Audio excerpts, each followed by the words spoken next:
तरह से गन मचा हुआ है, बहुत सख्त गन मचा हुआ है। Very disappointing to see the way they are running their cricketing affairs and running by the amateurs, not even यार close to know about cricket यार। कि 1992 में इमरान खान ने वर्ल्ड कप जीता, अभी टीम सिंगापुर पहुंची थी, आपने उनको सैक कर दिया। उसके बाद वो कप्तान नहीं रहे और वो रिटायर हो गए 92। 96 में वसीम अकरम कप्तान थे, उनको हटा दिया गया और 96 से 99 तक आपको अगर याद होगा झुरमुट लग गई थी कप्तानों की। रमीज, सईद अनवर, मोइन, राशिद लतीफ, आमिर सुहेल, ये सारे कप्तान आए। 2003 में वकार यूनुस गए, वो सैक हो गए। 2007 में इंजमाम गए, वो सैक हो गए। 2011 में शाहिद अफरीदी गए, वो 2015 में नहीं थे, मिसबाउल हक थे। 2019 में सरफराज थे, वो सैक हो गए। और आज बाबर आजम जो 2023 टेक्निकली सैकिंग कहूंगा क्योंकि he was being forced into this resignation. हमारे मुल्क में हीरोज के साथ ऐसे ही सलूक होता है। ज़का अशरफ साहब है जो अजीब और गरीब फैसले कर रहे हैं। बाबर आजम के खिलाफ इन्होंने पहले एक स्टेटमेंट पीसीबी की जानिब से आया कि ये टीम इंजमाम उल हक और बाबर आजम की है जब टीम हारने लग गई। अभी आपकी टेस्ट सीरीज है जिसकी कप्तानी बाबर आजम जो कर रहे थे श्रीलंका में, वो दोनों टेस्ट मैच 2-0 जीत के आए थे। आईसीसी टेस्ट चैंपियनशिप का जो आगाज हुआ है पाकिस्तान का इन श्रीलंका इन जुलाई। अगर बाबर आजम रिजाइन ना करते और स्टेप डाउन ना करते तो इनके पास इतनी भी एडमिनिस्ट्रेटिव अथॉरिटी नहीं थी कि ये इनको हटा पाते। मैं तो पाकिस्तान टीवी पे भी नहीं बैठ रहा, शुगर ही नहीं बैठ रहा भाई, इतनी कंट्रोवर्सी में बैठता 20 खबरें तो मेरी भी निकल आती।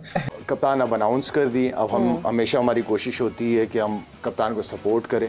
एक तो ये जो पीसीबी की मैनेजमेंट है जिसको हेड कर रहे हैं ज़का अशरफ साहब, इनके पास कोई अलाउंस, कोई पावर, कोई एडमिनिस्ट्रेटिव पावर नहीं है कि वो कोई मेजर चेंजेस कर सकते।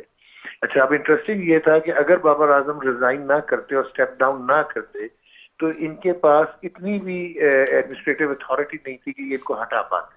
तो क्या ये टाइम था कप्तानी बदल के क्या अचीव करेंगे हम? इसमें आपको मैं एक और बहुत खुली बात करूंगा। मुझे ये बताइए कि 1992 में इमरान खान ने वर्ल्ड कप जीता, अभी टीम सिंगापुर पहुंची थी, तो उन्होंने रिबेलियन सेंस करना शुरू कर दिया पेमेंट इश्यूज पे और वो शौकत खान के इश्यूज पे, और उसके बाद वो कप्तान नहीं रहे और वो रिटायर हो गए 92। 96 में वसीम अकरम कप्तान थे, उनको हटा दिया गया और 96 से 99 तक आपको अगर याद होगा झुरमुट लग गई थी कप्तानों की। रमीज, सईद अनवर, मोइन, राशिद लतीफ, आमिर सुहेल, ये सारे कप्तान आए। 99 में रिस्टोर हुए वसीम अकरम, पाकिस्तान फाइनल में पहुंचा। लास्ट टाइम जब आप फाइनल में पहुंचे थे दैट वाज इन 1999 और आपने उनको सैक कर दिया। उसके बाद 2003 में वकार यूनुस गए, वो सैक हो गए। 2007 में इंजमाम गए, वो सैक हो गए। 2011 में शाहिद अफरीदी गए, वो 2015 में नहीं थे, मिसबाउल हक थे। 2019 में सरफराज थे, वो सैक हो गए। और आज बाबर आजम जो 2023 टेक्निकली सैकिंग कहूंगा क्योंकि he was being forced into this resignation. अब मुझे ये चीज, उनको टेस्ट की कप्तानी ऑफर की थी ज़का अशरफ साहब ने। अब मुझे ज़का अशरफ साहब है जो अजीब और गरीब फैसले कर रहे हैं। बाबर आजम के खिलाफ इन्होंने पहले एक स्टेटमेंट पीसीबी की जानिब से आया कि ये टीम इंजमाम उल हक और बाबर आजम की है जब टीम हारने लग गई। फिर उसके बाद इन्होंने उसकी व्हाट्सएप चैट जो है वो लीक करा दी।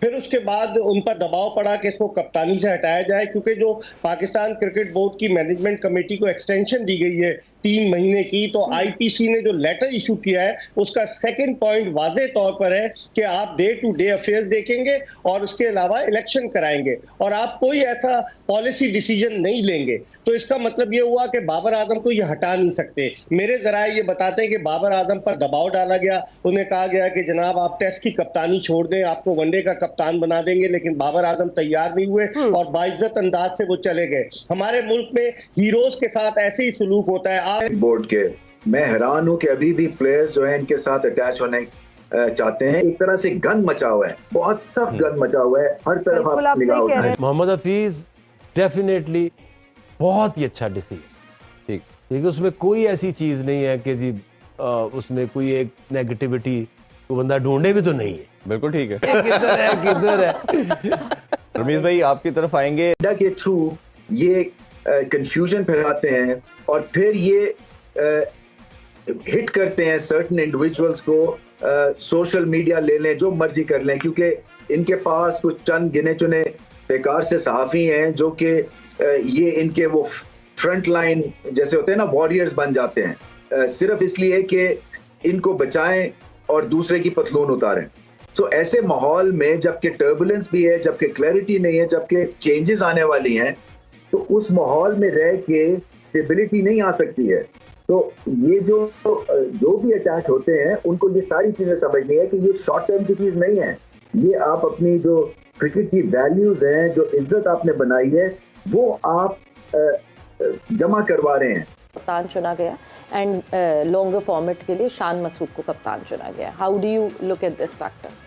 अच्छा सवेरा, क्योंकि कप्तान अब अनाउंस कर दिए, अब हम हमेशा हमारी कोशिश होती है कि हम कप्तान को सपोर्ट करें और सपोर्ट बनती भी है क्योंकि ऑलरेडी अनाउंस हो गया। अब शान बन गया, शाहीन बन गया। अगर हम बोलें कि नहीं बनना चाहिए था, क्यों बना है, तो वो भी एक गलत बात हो जाती है क्योंकि एक ऑलरेडी एक बन गया। अब तो हमारा काम है सपोर्ट करना और ना उनका मोराल गिराना चाहिए हमें। तो ऑल द बेस्ट जी उन दोनों को। अल्लाह करे कि उनकी अच्छी अच्छी परफॉर्मेंसेस देखने को मिले। हाँ। और एक नए आगाज़ का कहूँगा क्योंकि मैनेजमेंट भी चेंज हो गई। मोहम्मद हफीज़ भी आ गए सुनने में, वहाब रियाज, यूनुस खान, सारे वो लोग जो जिन्होंने पाकिस्तान के लिए काफ़ी सर्व किया। तो अल्लाह करे कि किसी बेहतर अच्छे सही डायरेक्शन की तरफ चले, जिसकी हम यहाँ पे जो प्रॉब्लम्स की हम यहाँ पे बात करते हैं। अल्लाह करे कि इन सारे मैनेजमेंट के होते हुए वो सारी प्रॉब्लम्स दूर हो। लेकिन बात जितनी भी घूम फिर के आएगी वो सारी यही आएगी कि जो भी काम शुरू करना पड़ेगा उनको नीचे लेवल से ही शुरू करना पड़ेगा आपको।